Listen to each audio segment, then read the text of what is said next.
कृष्ण कृष्ण हरे हरे। सद्गुरुनाथ महाराज की जय।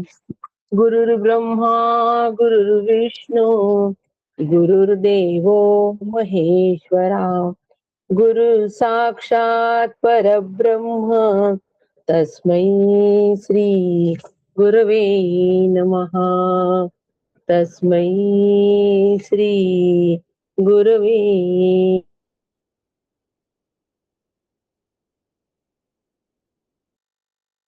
अभाग्यासी करी भाग्यवंत, ऐसे श्री गुरु काका श्रीमंत जीव पहिले आवाज नाही येत ना अजिबात. सुरू झालाय. अजिबात नाही ते. आता येतो का पहा. आवाज जीव क्लिअर आहे कुकू. नाही ना, आवाज देत वहिनी.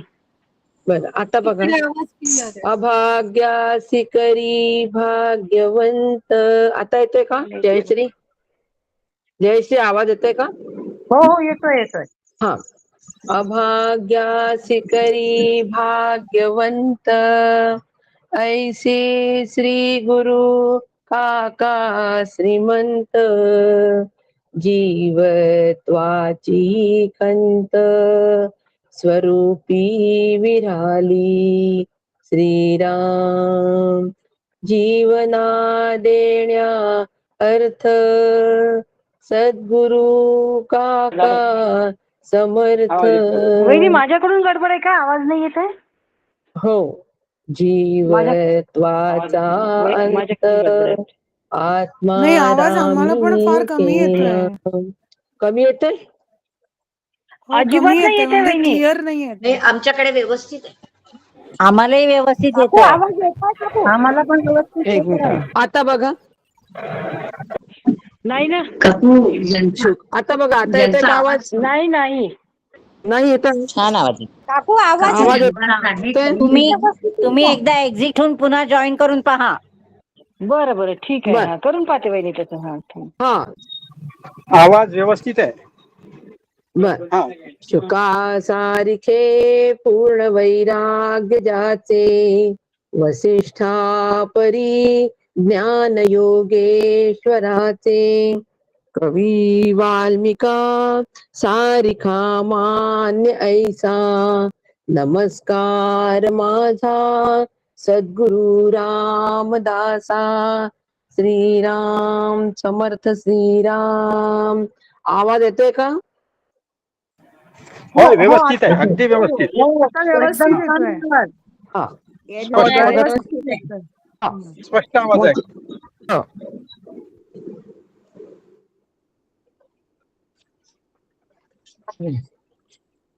परमपूज्य श्री गुरु डॉक्टर काकांना साष्टांग वंदन. परम आदरणीय सुनील काकांना साष्टांग वंदन. श्रोते आपण जगदीशांची मूर्ती, माझे प्रेरणास्थान म्हणून आपणालाही साष्टांग नमन करते. श्रोते आपण जगदीश मूर्ती, श्रवणे बैसावे एकांती, स्थिर होईल माझी मती, आपणा कृपा प्रसादे. पुनश्च एकदा आपल्याला वंदन करते आणि आजच्या निरूपणाला प्रारंभ करते. चिंतनाचा विषय दासबोध, त्या अंतर्गत दशक 15वा आत्मदशक आणि आजच्या या आत्मदशकाच्या मधला समास 10वा सुरू आहे, सिद्धांत निरूपण. दशकाचं नावच आत्मदशक आहे, म्हणजे समर्थांना आम्हाला कुठपर्यंत आणून सोडायचं आहे?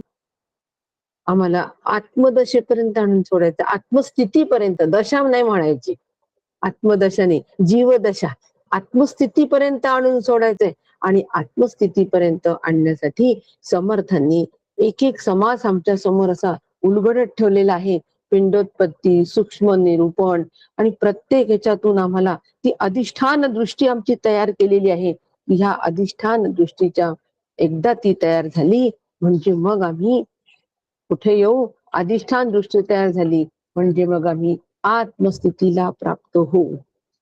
आणि म्हणून समर्थांनी सूक्ष्म निरूपण, पिंडोत्पत्ती निरूपण, त्यानंतर अधोर्ध निरूपण, अशा पद्धतीने एक एक आमच्या समोर स्टेप बाय स्टेप आत्मदशकापर्यंत आणून सोडलंय. आणि मागच्या समासामध्ये समर्थांनी म्हटलंय की हे जे मी पिंडोत्पत्ती निरूपण सांगितलं, सूक्ष्म निरूपण सांगितलं, हे सगळं जे सांगितलं हा सगळा अध्यारोप आहे.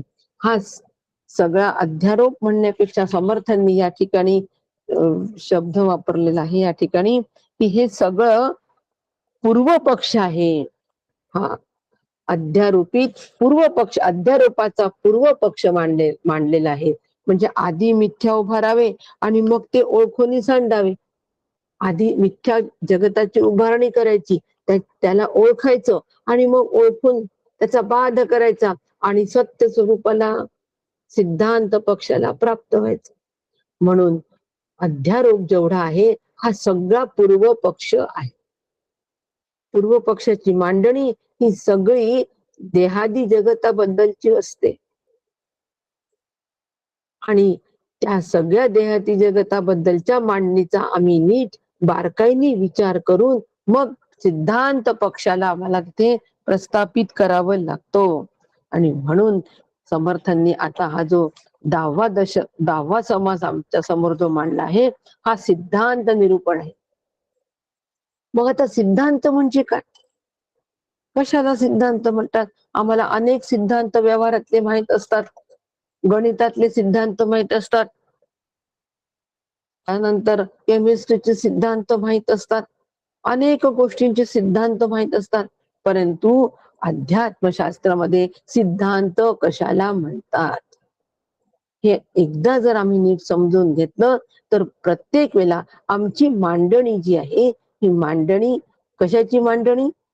प्रवचनाची मांडणी नाही मला म्हणायची, बोलण्याची मांडणी नाही म्हणायची, अभ्यासाची जी मांडणी आमची असते ही सिद्धांत पक्षाला धरून असली पाहिजे. म्हणून सिद्धांत म्हणजे काय हे एकदा आम्हाला नीट जर कळलं कशाला सिद्धांत म्हणतात तर आमची मांडणी म्हणजे आमचं मार्गक्रमण, आमची वाटचाल, आमचा अभ्यास या सिद्धांत मांडणीच्या अनुषंगिक होईल. म्हणून नेहमी मी एक वाक्य वापरत असते की अभ्यास करताना साधक या भूमिकेमध्ये अभ्यास करावा. साधक या भूमिकेमध्ये असून साधना, जो विषय माझ्या समोर अभ्यासाचा आहे त्या विषयातून साधना नेमकी श्री गुरूंनी मला कोणती साधना सांगितलीये ही साधना मी शोधून काढायची, त्या साधनेवर आरूढ व्हायचं, साधनेवर आरूढ व्हायचं आणि मग ते साधन मी साध्यापर्यंत न्यायचं. श्री गुरूंनी सांगितलेल्या प्रत्येक मांडणीमध्ये साधना असते आणि नुसती साधना नाही तर ती साधना साध्यापर्यंत घेऊन जाणारी असते. ती साधना सिद्धांतापर्यंत घेऊन जाणारी असते. आता आपल्याला कळेल सिद्धांत. आणि म्हणून सिद्धांत एकच. अध्यात्मामध्ये एकच सिद्धांत आहे, जीव ब्रह्मैक्य, ब्रह्म सत्य जगन मिथ्या, बस जीवो ब्रह्मैव नापरा, एवढा एकच सिद्धांत आहे. ह्यालाच सिद्धांत पक्ष असं म्हणतात. आणि हा सिद्धांत सिद्ध करण्यासाठी सगळा खटाटोप, सगळी तत्वज्ञानाची मांडणी. आणि म्हणून ज्या वेळेला अभ्यास आम्ही करतो त्यावेळेला या सिद्धांतावर आम्ही आरूढ झालो की नाही, साधना त्या पद्धतीने आमची चालू आहे की नाही, साधन आम्हाला मिळतंय की नाही अभ्यासातून, आणि साधन मिळून त्या साधनावर आरूढ व्हायचं आणि साधन सिद्धांतापर्यंत घेऊन जायचं. याला म्हणतात अभ्यास, याला म्हणतात सदअभ्यास. हा सदअभ्यास आहे. हो, सदअभ्यास, जेवी सदअभ्यासी निरंतर, असा सदअभ्यास आम्हाला निरंतर करायला हवा. त्यामुळे अभ्यास करताना या 3 गोष्टींचा विचार आमच्याकडून झालाच पाहिजे. आणि मग त्याच्यानंतर एकदा माझं साधन साध्यापर्यंत जाण्यासाठी मला सापडलं, मला मिळालं की मग त्या साधनावर आरूढ होऊन सिद्धांताकडे वाटचाल करायची. आणि वाटचाल करीत असताना मग मी आत्मचर्चा करायची. माझी आत्मचर्चा झाली पाहिजे आणि आत्मचर्चा झाली पाहिजे आणि संपर्कामध्ये मी असलो पाहिजे. कोणाच्या? श्री गुरूंच्या संपर्कामध्ये, म्हणजे साधकांच्या संपर्कात, श्री गुरूंच्या संपर्कात, तत्वज्ञानाच्या संपर्कात, त्या सगळ्या संपर्कामध्ये जर आम्ही राहिलो तर त्या संपर्कातून संपर्काचे साधन तर भरपूर झालेले आहेत. त्यामुळे त्या सगळ्या साधनांचा जर मी नीट विचार केला, नीट उपयोग केला तर संपर्काच्या माध्यमातून आत्मचर्चा घडून येईल आणि आत्मचर्चेच्या माध्यमातून आम्ही सिद्धांताप्रत पोहोचू शकू. नुसतंच माहितीये की अमेरिकेला जायला इथून मुंबईला जा, मुंबईवरून हे फ्लाईट घ्या, इथून 2 दिवस लागतील अमेरिकेला पोहोचायला. ही सगळी आम्ही जरी पुस्तकी ज्ञान आम्ही घेतलं तरी सुद्धा जो अमेरिकेला जाऊन आलाय त्याला आपण विचारतोच की नाही, भेटतोच की नाही, त्याच्याशी आम्ही चर्चा करतोच की नाही की का रे बाबा अमेरिकेला गेलाय, मग मध्ये काही प्रॉब्लेम येतात का, काही असलं तर कसं करायचं, काय करायचं, पहिल्यांदाच चाललोय की नाही, तर आम्ही त्यांच्याशी चर्चा करतो की नाही. आणि चर्चेतून आम्हाला बऱ्याचशे क्ल्यू मिळत असतात आणि ते आम्ही लक्षात घेतो आणि त्याप्रमाणे वाटचाल करतो की नाही. प्रवासातल्या काही टिप्स मिळत असतात, त्या टिप्स प्रमाणे आम्ही आमचा प्रवास तयारी करतो आणि बरोबर तसं करून आम्ही अमेरिकेला पोहोचतो आणि म्हणतो की तुम्ही आम्हाला ज्या टिप्स दिल्या ना त्याच्यामुळे प्रवासात आम्हाला काहीच त्रास झालेला नाही. म्हणजे जिथे ती चर्चेनीच आम्ही तिथपर्यंत पोहोचतो की नाही. म्हणजे चर्चेनी सहज सुलभ मार्ग होतो की नाही. अशा अनेक गोष्टींच्या चर्चा आम्ही व्यवहारात करत असतो. मग परमार्थामध्ये चर्चा का नाही? सत्संग ऐकल्यानंतर त्यानंतर अगदी बिलकुल आम्ही मूग गिळून बसतो, काहीच बोलत नाही त्याच्यावर. आज कोणते मुद्दे झाले, काय मुद्दे झाले, आजच्या सत्संगातून मला समर्थांना काय समर्थ देऊ इच्छितात आहे, मी ते घेतलंय की नाही, माझ्या पदरात पडलंय की नाही, माझं साधन चालू आहे की नाही. अशा कोणत्याच पद्धतीचा विचार आमचं जर होत नसेल तर आम्हाला आमचं ते तत्वज्ञान अजिबात फळत नाही, फुलत नाही. आणि म्हणून सिद्धांतापर्यंत आम्ही जायला पाहिजे. म्हणून सिद्धांत म्हणजे मग नेमकं काय, तर नाथांनी फार सुंदर सांगितलंय. नाथांच्या शब्दामध्ये आपण, संतांच्या शब्दामध्ये आपण जर बघितला की सिद्धांत कशाला सिद्धांत म्हणतात, येथ पावलिया वृत्ती नाथ म्हणतात. याचा म्हणजे निर्विशेष स्वरूपापर्यंत जर वृत्ती पोहोचली, निर्विशेष स्वरूप कसं आहे, ब्रह्मस्वरूप कसं आहे, निर्विशेष आहे, तिथपर्यंत वृत्ती जर माझी पोहोचली, होय संसार निवृत्ती, संसाराची निवृत्ती होते, वृत्ती त्यामध्ये लीन होते स्वरूपामध्ये आणि संसाराची निवृत्ती होते. हाची वेदांती सिद्धांती, हाच वेदांताचा सिद्धांत आहे. निश्चयो निश्चयी केला असे, हाच निश्चय वेदांताचा सिद्धांतांनी केलेला आहे. जीव ब्रह्म ऐक्य, जीव ब्रह्म ऐक्य याचं प्रतिपादन नाथ महाराजांनी केलं की माझी जी अंतःकरण वृत्ती आहे ही स्वस्वरूपामध्ये विलीन झाली तर संसाराची निवृत्ती आपोआप होते. म्हणजे जीव दशा संपते आणि मी ब्रह्मरूप होऊन राहतो. जीव मूळचा ब्रह्मरूप आहे, त्या ब्रह्मस्वरूपाला तो प्राप्त होतो. जीव ब्रह्मैक्य हा सिद्धांत आहे आणि म्हणून ह्या सिद्धांताला सिद्धांत निरूपण असं समर्थांनी म्हटलेलं आहे. आणि ह्या सिद्धांताचं प्रतिपादन समर्थ या समासामध्ये अतिशय सुंदर रीतीने करतात. सिद्धांतापर्यंत पोहोचायचं कसं, सिद्धांत रूप व्हायचं कसं, आणि सिद्धांत रूप झाल्यानंतर जीवन मुक्त जो होतो, एकदा आम्ही सिद्धांत रूप झालो किंवा आम्ही जीवनमुक्त होतो. आणि मग त्या जीवनमुक्तांनी नेमका जीवनमुक्त कसा असतो, अशा पद्धतीने समर्थांनी सिद्धांत निरूपणामध्ये मुद्द्यांची चर्चा केलेली आहे. सविस्तर आमच्या समोर सिद्धांत मांडलेला आहे. कोणता सिद्धांत? जीव ब्रह्मैक्याचा सिद्धांत. मग हा सिद्धांत काय सांगतो? ह्या सिद्धांत आम्हाला काय सांगतो? सिद्धांत आम्हाला सांगत असतो की कार्य, कर्म आणि कर्ता ही त्रिपुटी जी आहे, कार्य, कर्म आणि कर्ता, ही त्रिपुटी जी आहे ही कारणासह कायमची खुंटते. ह्या सिद्धांतामुळे काय होतं की कार्य, कर्म आणि कर्ता, म्हणजे कर्त्यांनी जे कर्म केलं त्यामुळे कार्य तयार झालं. ही जी त्रिपुटी आहे ती सगळी त्रिपुटी जमते आणि ही त्रिपुटी मग आपल्या आत्मस्वरूपामध्येच प्राप्त होते, आत्मस्वरूपालाच प्राप्त होते. म्हणजे कार्य सुद्धा, कर्ता सुद्धा कोण आहे? कर्ता अकर्त्यामध्ये विलीन होतो, त्याच्यामुळे कर्मही राहत नाही कार्यही राहत नाही.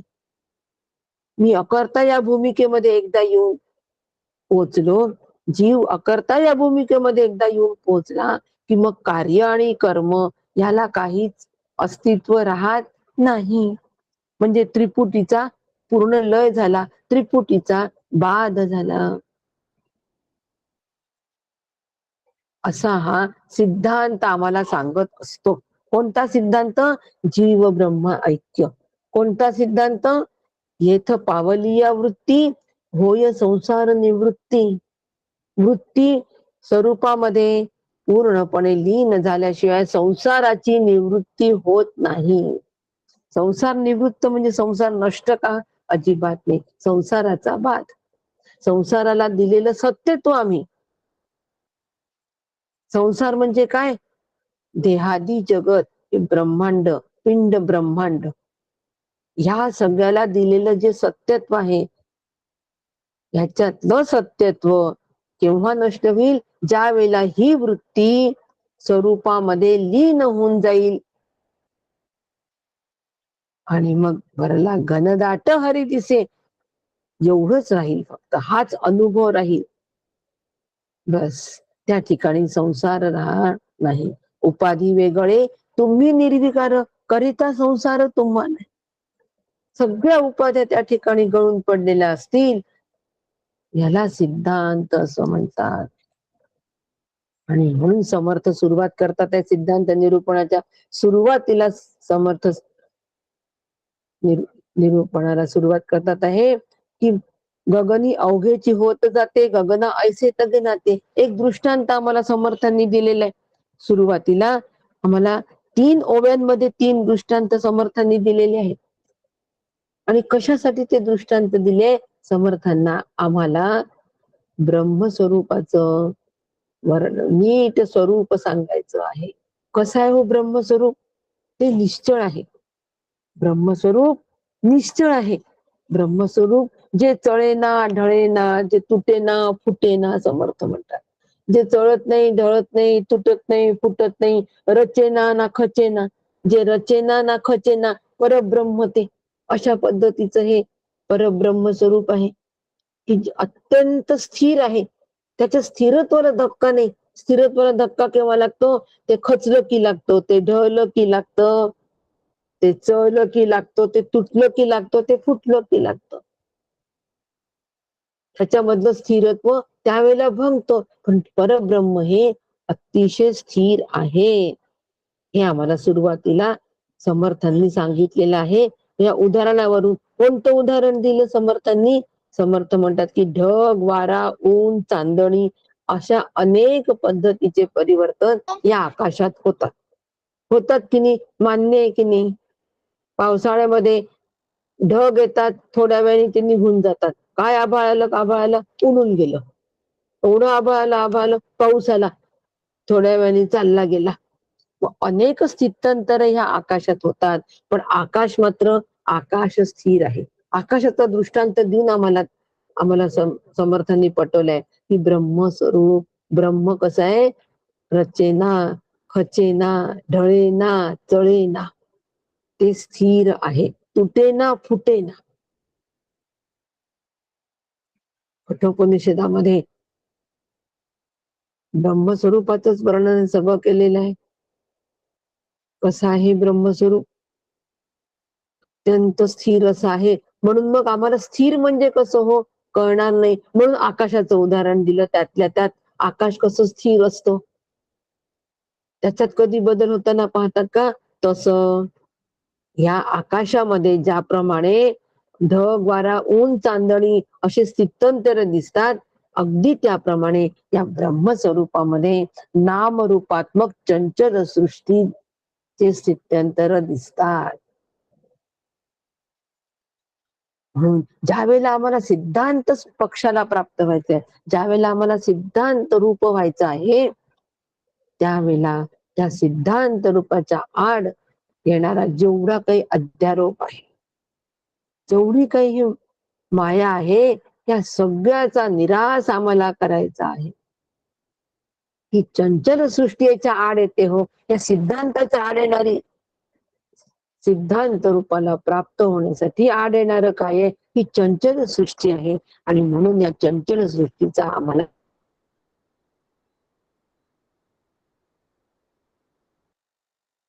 समर्थांनी सुरुवातच इथून केलेली आहे. सिद्धांत पक्षाला जायचं आहे, तर त्याच्यामध्ये ढग, वारा म्हणजे अनेक नामरूपात्मक ही चंचल सृष्टी येते, ती होते आणि जाते. नामरूप येतात आणि जातात, चळतं, ढळतं. दुसरं उदाहरण दिलंय की अंधारामध्ये सुद्धा आकाश काळं वाटतं,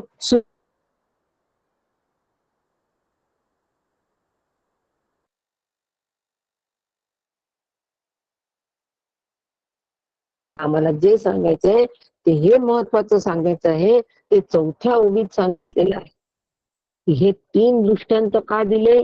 कारण ह्या 3 दृष्टांताच्या माध्यमातून समर्थांनी आम्हाला सांगितलं की जे वाटलेलं आहे, जे दिसलेलं आहे, वाटलेलं म्हणजे चटणी वाटणं, ते वाटलेलं नाही. माझ्या मनाला जे वाटतं त्याला वाटणं, ते वाटणं म्हटलंय. काय वाटतं माझ्या मनाला? की आकाशामध्ये ऊन, चांदणी जे आहे ना, हे खरंच खूप सुंदर आहे, ते असंच राहावं, की कधी याला धक्का लागू नये. काय सुंदर दृश्य असतात, असं वाटतं. जीवनात ही घडी अशीच राहू दे असं वाटतं. सध्या चाललेलं जीवन छान मजेत चाललंय, असंच जाऊ दे असं आम्हाला वाटतं. की नामरूपात्मक चंचल सृष्टी अशीच असू दे आमच्या. हे जे वाटलेलं आहे, हे जे दिसतं, आकाश कधी काळं दिसतं, कधी सूर्य उगवला की पिवळं दिसतं, कधी लाल दिसतं. हे जे दिसलेलं आहे, जेवढं काही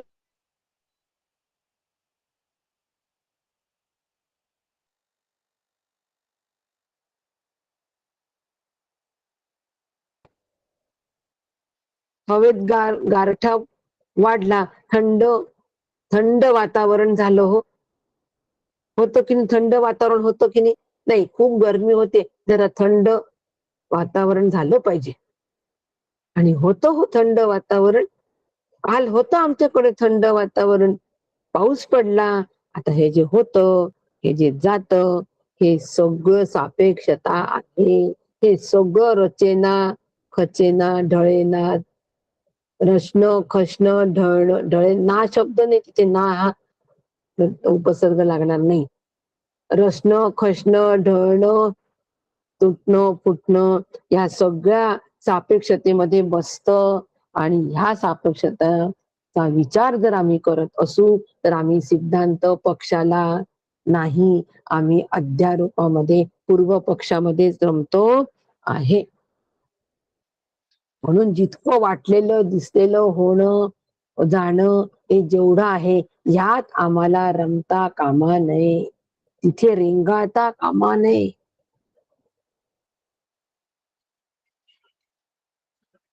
असं जर आम्ही तिथे रेंगाळत असू, तर आम्ही सिद्धांत पक्ष कधीच धरणार नाही, कधीच हाती धरणार नाही. आणि सिद्धांत पक्ष आम्हाला सुरुवातीला हाती धरायचा आहे. हाती धरणच म्हणते मी. एकदा एक कार्य हाती घेतलं ना की ते पूर्ण आम्ही तडीच नेतो. ते निश्चय असतात की नाही प्रपंचामध्ये. आम्ही जे कार्य हाती घेतो ते तडीच नेल्याशिवाय राहत नाही. मग आम्ही साधक आहोत तर आम्ही कोणतं कार्य हाती घेतलंय हो? आम्ही सिद्धांत रूप होण्याचं कार्य हाती घेतलेलं आहे. साधक आहो म्हणून श्री गुरूंची आवश्यकता वाटली, म्हणून श्री गुरूंचा अनुग्रह घेतला, म्हणून अभ्यास सुरू केला. आता या कार्याच्या आड येत असणारे जे चंचल सृष्टी आहे, जी काल्पनिक आहे, भासात्मक आहे, चंचल आहे, परिवर्तनशील आहे, इथे आम्ही सावध असलं पाहिजे. म्हणून समर्थांनी सुरुवातीलाच आम्ही सावध कुठे असलं पाहिजे हे सांगितलं. सिद्धांताला जर आम्हाला प्राप्त व्हायचं असेल तर आधी आम्हाला समर्थांनी सिद्धांताला जाण्यासाठी मधले धोके सांगितलेले.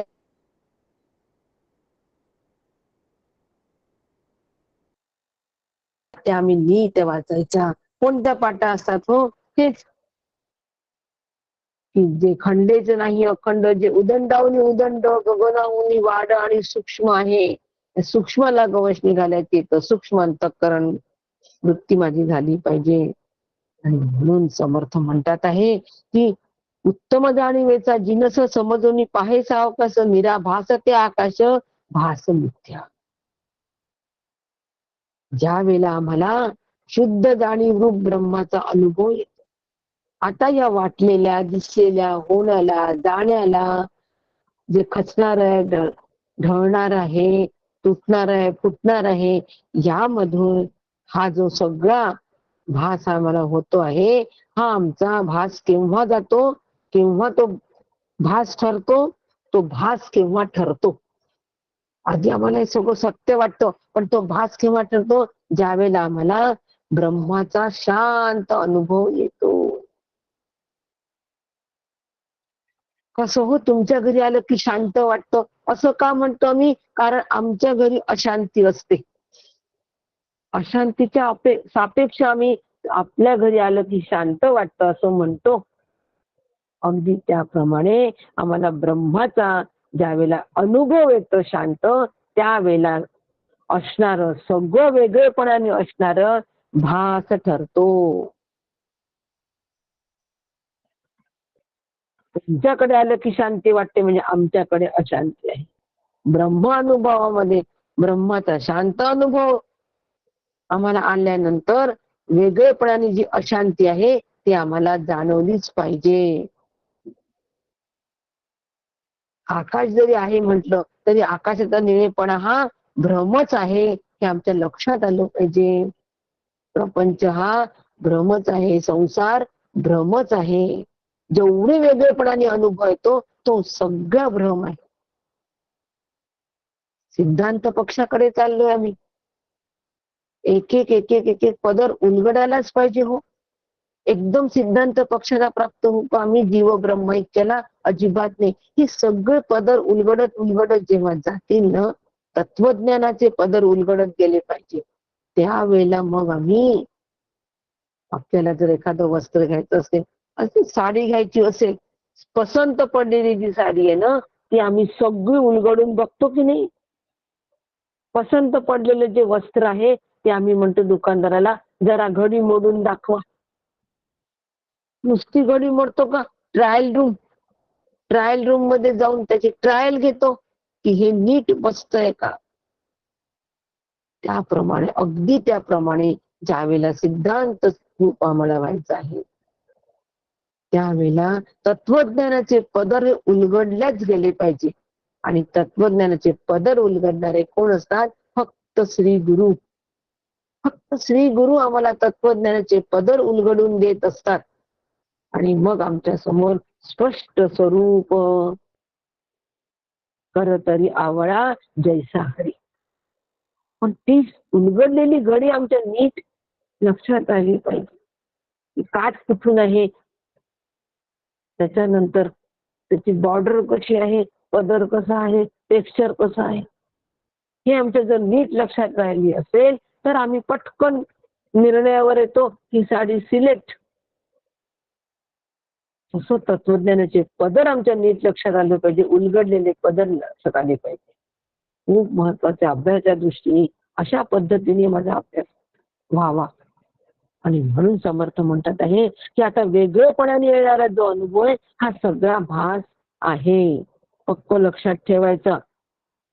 आणि समर्थ म्हणतात आहे की ज्याप्रमाणे आत्मना आकाशा संभूता, म्हणजे आकाशामध्ये आत्म्याचा प्रवेश झाला आणि मग त्या आकाशापासून पुढे वायू, वायूपासून अग्नी, अग्नीपासून आप, आपापासून पृथ्वी तयार झाली.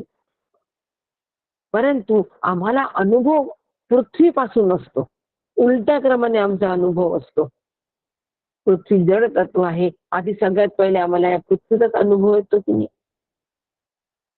आणि म्हणून आपण जर उलट्या क्रमाने जर पाहत गेलो की ही जी पृथ्वी आहे ही पृथ्वी या आपापासून झालेली आहे. अग्नी, पृथ्वी ही आपापासून, आप कुठून आलं, अग्नीपासून आलं, अग्नी कुठून आला, वायूतून आला, वायू कुठून आला, आकाशातून आला, आणि आकाश कुठून आलं, आत्म्यापासून आलं. म्हणजे हे ब्रह्मस्वरूप सगळ्या तत्वांमध्ये व्यापक आहे. सगळ्या तत्व, या पाचही तत्वांमध्ये, पाचही महाभूतांमध्ये हे तत्व व्यापक आहे. पाचही तत्वांमध्ये हे आत्मतत्व व्यापक आहे. आणि असं व्यापक तत्व जे आहे त्याचा आम्हाला जो निवाडा करायचा आहे,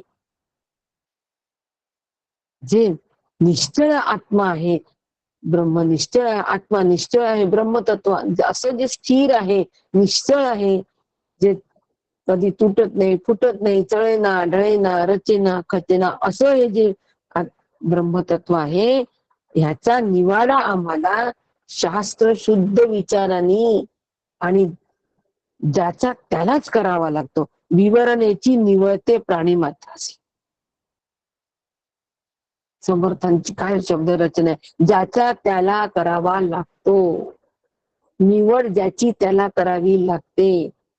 माझ्या निवडीने तुमचा फायदा होणार नाही, तुमच्या निवडीने माझा फायदा होणार. ब्रह्मतत्वाची निवड शास्त्र शुद्ध विचारांनी माझी मला करावी लागते. हा, तुमचा अनुभव, तुमच्या अनुभवातून मला निवड करायला सोपं जाईल, नक्की जाईल. श्री गुरूंना आलेला जो ब्रह्मानुभव आहे त्याच्यामुळे मला ती निवड करणं सोपं जाईल, निवाडा करणं सोपं जाईल. निवाडा कशाचा करायचा, कशातून करायचा निवाडा? ब्रह्मस्वरूपाचा निवाडा आम्हाला कशातून करायचा आहे? त्या चंचल मधून करायचा आहे. चंचल सृष्टीमधून आम्हाला निवाडा करायचा आहे. त्या नामरूपात्मक जी चंचल सृष्टी दिसते त्यातून निवाडा करायचा आहे, पण ज्याचा त्यालाच करावा लागतो. हो, सगळं संतांनी आमच्यासाठी तत्वज्ञान तयार करून ठेवलं. श्री गुरूंनी त्या तत्वज्ञानाला आणखीन सोपं करून आमच्या समोर आणलं. अगदी तोंडात घास पण आम्हाला भरून दिले, पण मला तो तोंडात गेलेला घास माझा मलाच गिळावा लागतो आणि माझं पोट मलाच भरावं लागतं. आणि म्हणून समर्थांनी या ठिकाणी सांगितलंय, एवढं ज्याचं त्याला निवाडा जर करावा लागत असेल तर सिद्धांत म्हणजे नेमकं काय स्पष्टीकरण होणं फार गरजेचं आहे. आणि म्हणून समर्थ सांगतात आहे की कशा पद्धतीचा सिद्धांत स्पष्ट होत जातो, हळूहळू कसा होत जातो, क्रमाक्रमाने कसा होत जातो, सिद्धांत रूप आम्ही कसं होतो, सिद्धांताचं आकलन आम्ही कसं करून घ्यायचो याची पण समर्थ इथे सुंदर सांगतात आहे, स्पष्टीकरण करतात आहे. 8व्या ओळीपासून ते साधारण इथे 14व्या ओळीपर्यंत, 7व्या ओळीपासून 14व्या ओळीपर्यंत समर्थांनी आम्हाला या सिद्धांताचं पूर्ण प्रतिपादन केलेलं आहे. आणि इथपर्यंत कसं यायचं, सिद्धांत रूप कसं व्हायचं याची आम्हाला एक साधना म्हणा, एक विचार पद्धती पण सांगितली आहे. सुरुवातीला समर्थ म्हणतात की अशा सिद्धांताला हे म्हणती श्रवण मनन आणि निधिध्यासन. श्रवण मनन आणि निधिध्यासन हे फार आवश्यक आहे. आणि श्रवण मनन निधिध्यासन करून या अंतःकरण वृत्ती ही आम्हाला निवृत्त करायची. श्रवण मनन निधिध्यासन. श्रवण कशाचं करायचं? आत्मतत्वाबद्दलचं. मनन कसं करायचं? त्याच्याच बद्दलचं. निधिध्यासन कशाचं करायचं? ब्रह्मतत्वाचं, आत्मस्वरूपाचं निधिध्यासन करायचं. आणि तिन्ही गोष्टी झाल्यानंतर ही अंतःकरण वृत्ती ही निवृत्त होते. कुठून निवृत्त होते? सगळ्या जगतामध्ये तादात्म्य पावलेली अंतःकरण वृत्ती या जगताशी, तादात्म्य पावलेली अविद्या रचित जगताशी, देहादी जगताशी जी ऐक्य पावलेली ही जी अंतःकरण वृत्ती आहे ही तिथून निवृत्त होते. कशाने? श्रवण मनन निधिध्यासनात. केवढं महत्व आहे श्रवण मनन निधिध्यासनाचं. सविस्तर सांगत बसतो, वेळ पुरणार नाही. एका ग्रुपवर बोलवणार आहे हो मला आणि काकांना. त्यांना एक समास 8 दिवस, 15 दिवस, 25 दिवस, महिनाभर घेतला तरी चालतो, अशा पद्धतीचे. किती दिवस घ्या, पण सगळे बारकावे सकट सांगा. पण अति बारकावे करत गेले ना तर त्याचा भुगा होऊन जातो आणि तो हवेबरोबर उडून जातो, तर कळत पण नाही. योग्य प्रमाणामध्ये योग्य विचारच असावा. त्याला योग्य वेळ तेवढाच द्यावा जेवढा त्याला आवश्यक आहे तेवढा. म्हणून श्रवण मनन निधिध्यासनाने ही वृत्ती, अंतःकरण वृत्ती निवृत्त होते. या देहादी जगतापासून, या प्रपंचापासून निवृत्त होते. आणि मग ही निवृत्त झालेली जी अंतःकरण वृत्ती आहे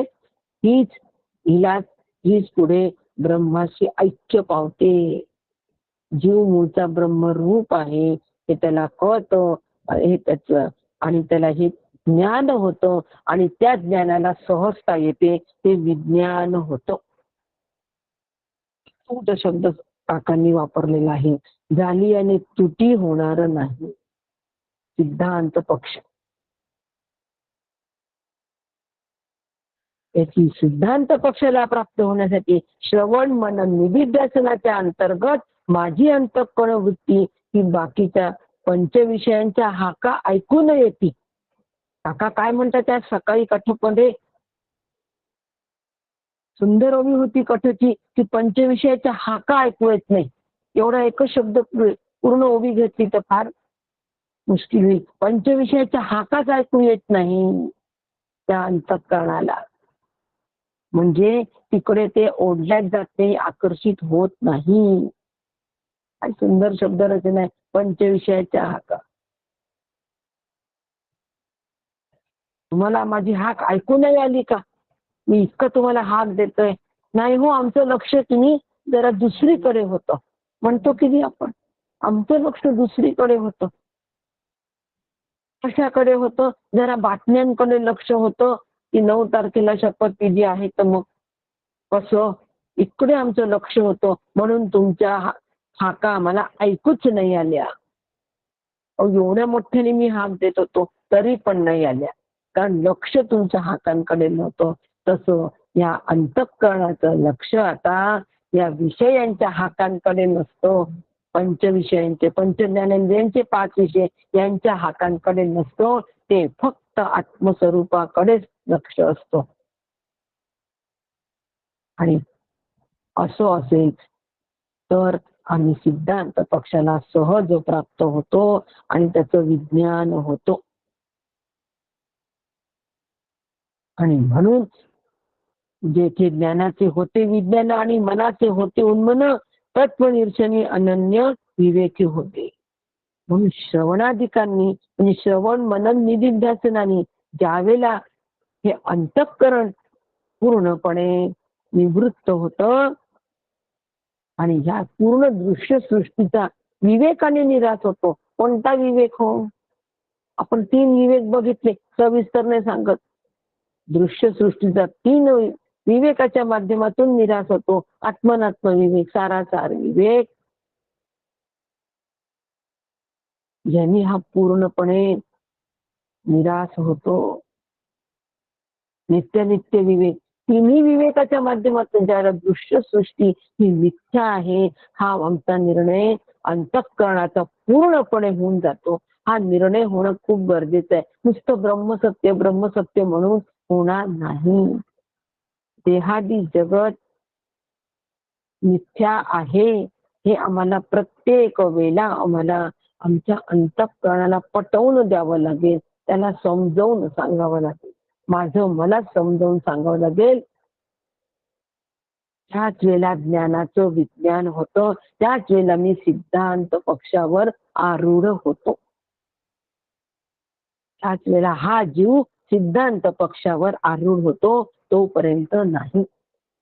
म्हणून श्रवण मनन निधिध्यासनाच्या वेळेला मिथ्यात्व दृष्टी सुद्धा माझी विकसित झाली. जीवनामध्ये आलेले प्रतिकूलता जी आहे ती आम्हाला ती मिथ्यात्व दृष्टी आमची कितपत आहे त्याचं परीक्षा त्यावेळेला होते. त्यावेळेला तत्वज्ञान पालापाचोळासारखं उडून जातं हो प्रतिकूल परिस्थितीमध्ये. पण ते उडून गेलेलं परत आणायचं, परत त्यांनी आपला निर्णय पक्का करायचा. ब्रह्म सत्य आहे, जगत मिथ्या आहे, परत या निर्णयावर यायचं, परत सिद्धांत पक्षावर आरूढ व्हायचं. घडी घडी बिघडे हा निश्चय अंतरित. प्रतिकूल परिस्थितीमध्ये निश्चय अगदी कोलमडून जाणार आहे. सुखामध्ये सुद्धा निश्चय कोलमडून जाणार आहे. पण सुखामध्ये सुद्धा त्या निश्चयावर आम्ही अडळ राहिलं पाहिजे. म्हणून प्रयत्न करायचा.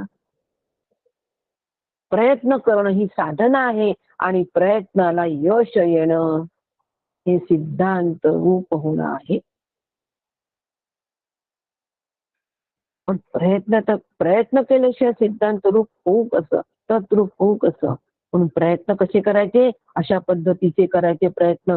श्रवण मनन निधिध्यासनामध्ये अंतःकरण वृत्ती ही निवृत्त होते का, त्याचं आम्ही प्रत्येक वेळेला आमच्याकडे लक्ष ठेवायचं. माईक या मनाचं उन्मन झालंय, या माईक तत्वांचा निराश होतोय की नाही याच्याकडे आम्ही लक्ष ठेवायचं. आणि त्यानंतर मात्र ही चंचल अंतःकरण वृत्ती जी आहे ही लीन झाली पाहिजे, संपूर्णपणे लीन. कशामध्ये हो, जे आद्य नित्य अनादि ब्रह्मतत्व आहे ह्यात ती पूर्णपणे लीन झाली पाहिजे. म्हणजे आता ती वृत्ती तिथून उठतच नाही हो, आत्मस्वरूपापासून उठतच नाही.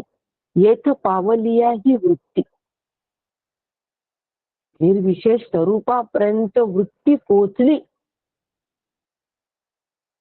तिथे ती वृत्ती पोचली हो, तिथे ती लीन झाली. आणि होय संसार निवृत्ती. नाथांची ओवी बघा आणि समर्थांचं काय समन्वय आहे, काय एकवाक्यता आहे. आणि अशी ही अंतःकरण वृत्ती ज्या वेळेला लीन होते तेव्हा हे द्वैत सुद्धा तेथे मोडते. असं काकांनी म्हटलंय, देव भक्तपण गेले तये ठाई, तिथे ते द्वैत मोडतं. आता तिथे हा शब्द जरी वापरलेला आहे फार बारका वाईट. तिथे म्हणजे कुठे, आधी तिथे म्हणजे कुठे याचा आपण अभ्यास करू. तिथे म्हणजे कुठे, तिथे म्हणजे आत्मस्वरूपाच्या ठिकाणी. वडिलास शोधून पाहिले तो चंचळाचे निश्चय झाले, देव भक्तपण गेले तये ठाई. वडिलास शोधून पाहिले, एकदा वडिलांना शोधलं ना की ते लहान मूल निश्चिंत राहत.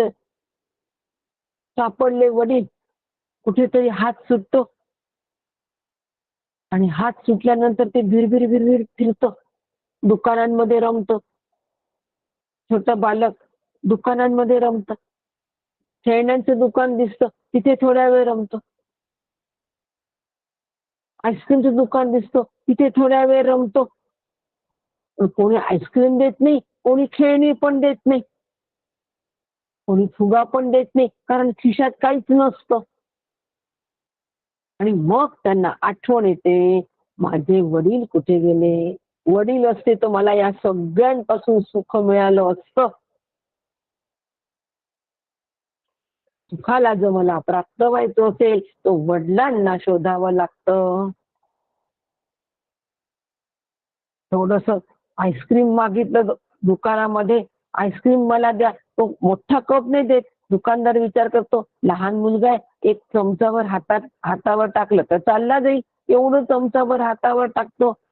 ते पोर चमचावर आईस्क्रीम खातो, पण पाहिजे असतो मोठा कप, फॅमिली पॅक. तेवढं मोठं आईस्क्रीमचं सुख घ्यायला वडील हवे आहेत.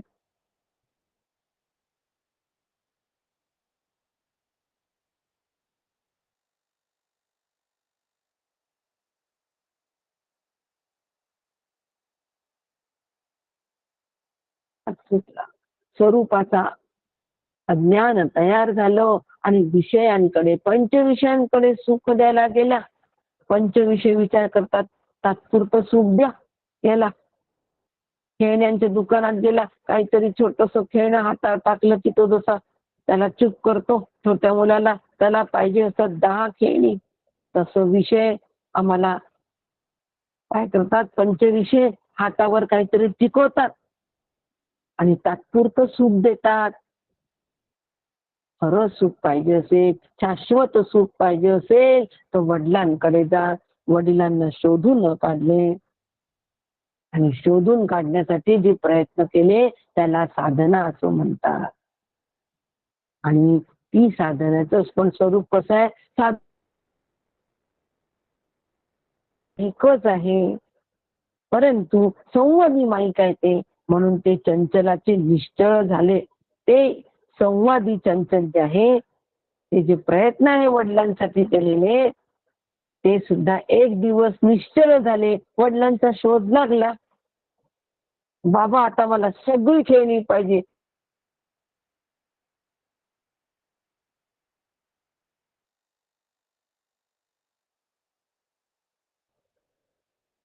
फक्त पांडुरंगाच्या तिथे आहे, फक्त स्वरूपाच्या तिथेच सर्व सुख आहे हो. आणि असं सर्व सुख त्याला वडिलांना शोधून काढले आणि शोधणं ही चंचलाचीच स्वरूप आहे. आणि ते चंचल निश्चल झाले वडील मिळाल्याबरोबर, म्हणजे स्वरूप हाती आल्याबरोबर, म्हणजे स्वरूपाकार झाल्याबरोबर, म्हणजे सिद्धांत रूप झाल्याबरोबर. आता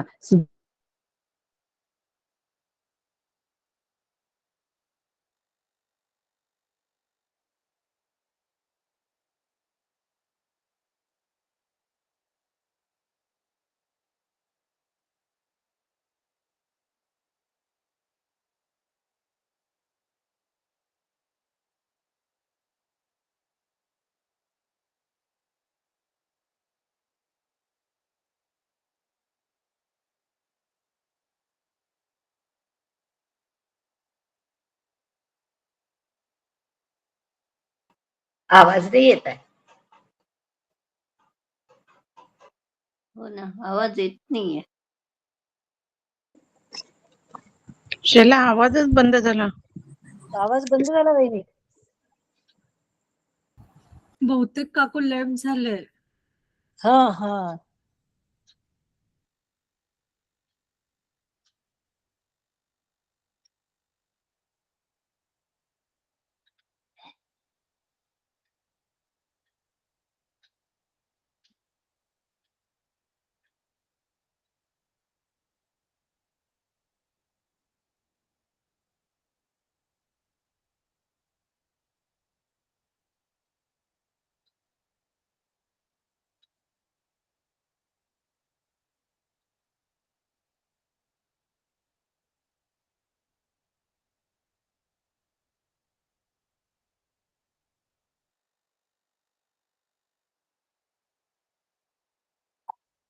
आवाज नाही येत काकू.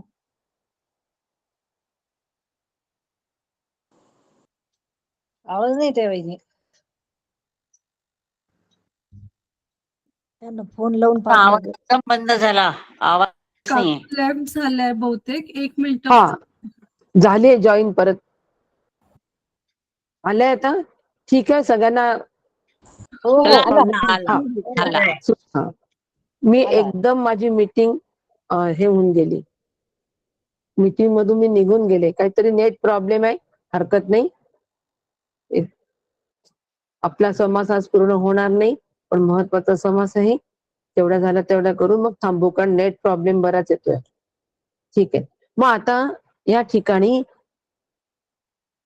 शब्द होता, समर्थांनी तये ठाई हा शब्द वापरलाय. तये ठाई म्हणजे त्या ठिकाणी, म्हणजे आत्मस्वरूप या ठिकाणी आहे असं त्याच्यातून उद्भूत होतं की नाही.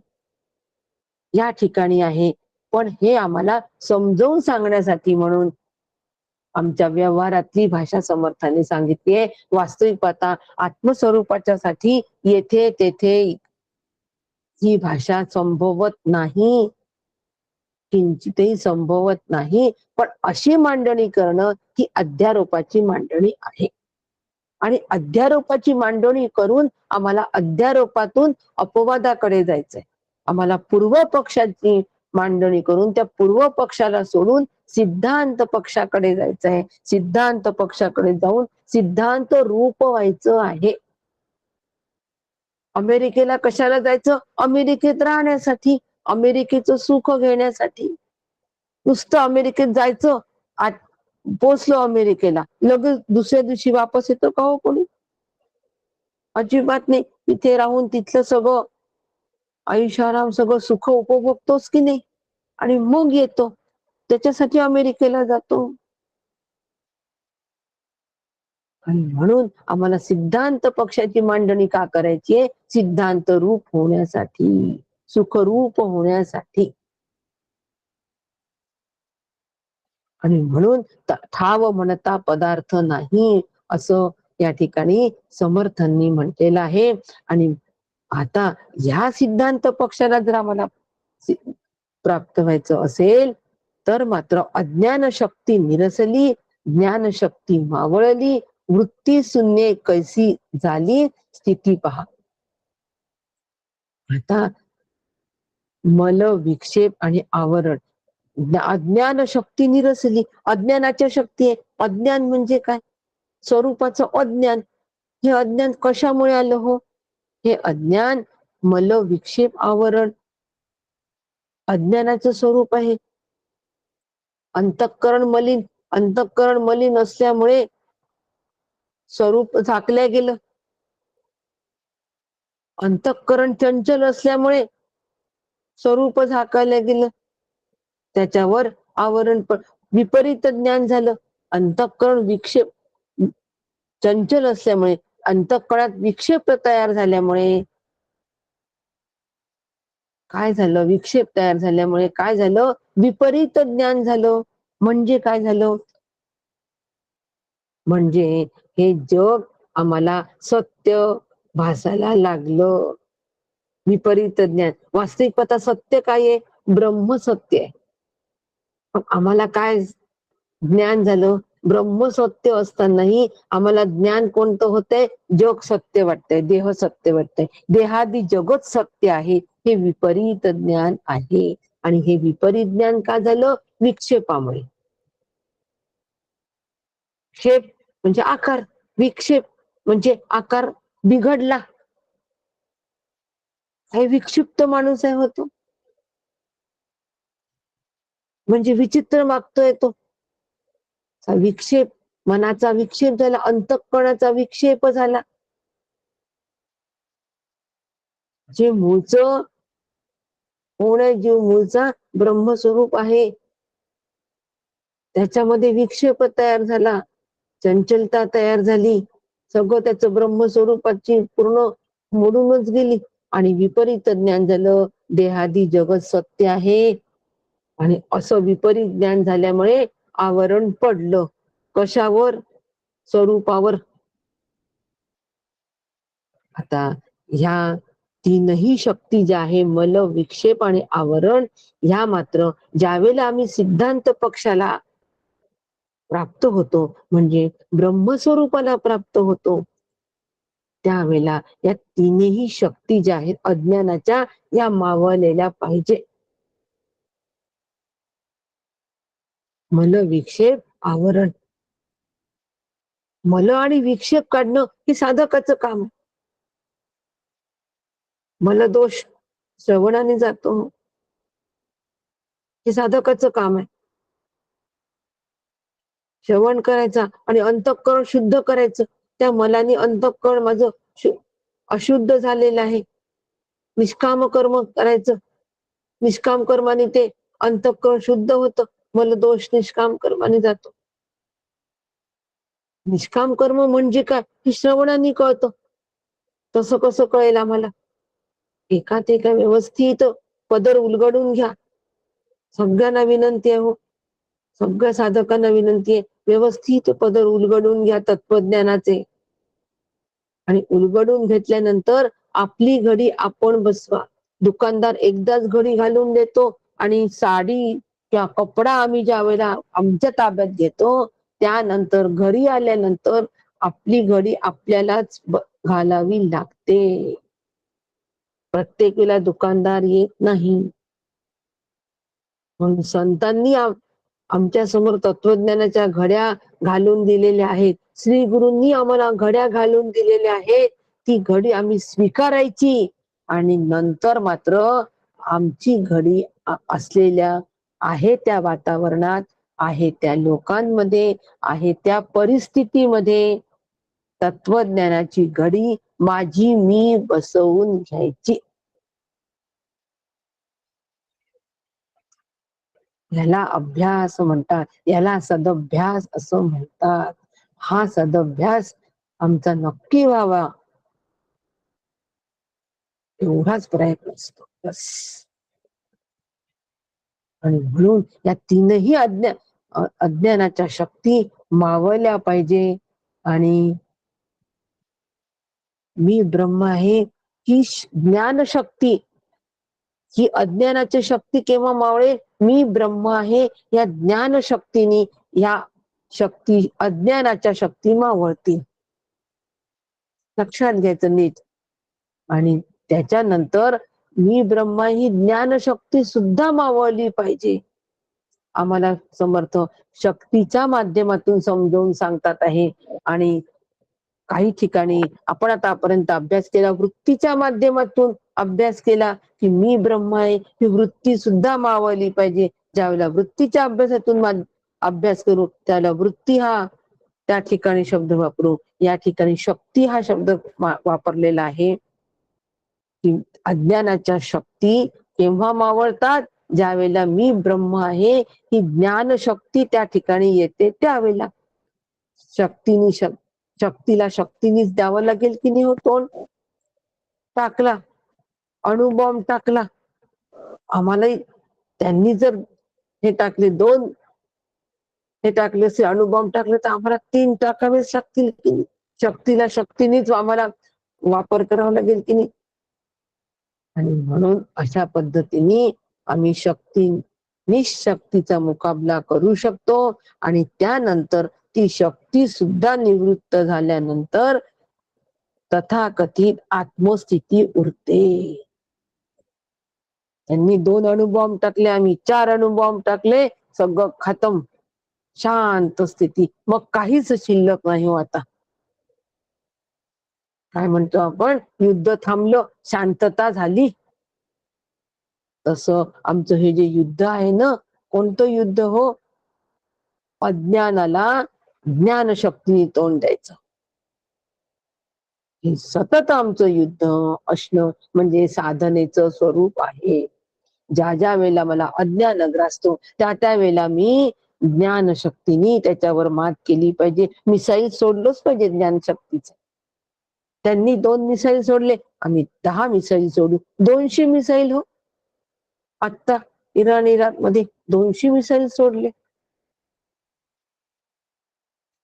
आम्ही सुद्धा अशा पद्धतीने आमचा अभ्यास करून एक दिवस सगळ्या दोन्ही शक्ती शांत होतील आणि फक्त आत्मस्थिती उरेल. त्याला सिद्धांत रूप असं म्हणतात. सिद्धांत रूप आम्ही जातो. सिद्धांताचं स्वरूप अशा पद्धतीचं आहे आणि हा अभ्यास आमच्याकडून होणं फार गरजेचं आहे. आज 12 आपल्या झालेले आहेत, ओव्या झालेल्या आहेत. उरलेला पुढचा सगळा समास आपण उद्या घेऊया आणि उद्या या दशकाला आपलं दशक पूर्ण होईल आणि समास पण पूर्ण होईल. आज या ठिकाणी मी माझ्या चिंतनाला विराम देते आणि उद्यापर्यंत सगळा हाच अभ्यास असू द्या डोक्यामध्ये. काय पद्धतीने सिद्धांत पक्षाचं स्वरूप आहे, हे सगळं सिद्धांत पक्षाचं स्वरूप मांडलेलं आहे समर्थ. स्वरूपाचा विचार करा. असं एवढं काकांच्या चरणी प्रार्थना करते आणि चिंतनाला विराम देते. जय जय रघुवीर समर्थ. राम कृष्ण राम कृष्ण. जय रामकृष्ण जय जय सीताई.